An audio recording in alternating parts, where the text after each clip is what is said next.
What's the meaning of antiquark?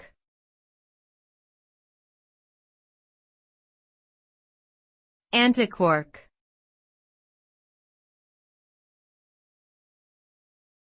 Antiquark.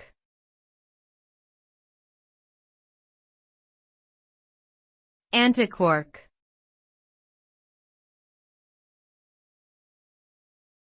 Antiquark.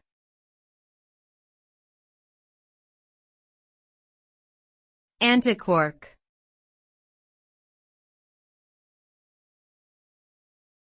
An antiquark is a type of subatomic particle that is the opposite of a quark in terms of its electric charge and other properties. While quarks are the building blocks of protons and neutrons, antiquarks are the building blocks of antiprotons and antineutrons.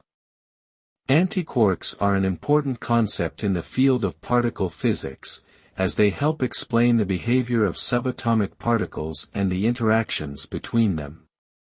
In essence, antiquarks are the antiparticles of quarks, which means that they have opposite properties and can annihilate each other if they come into contact.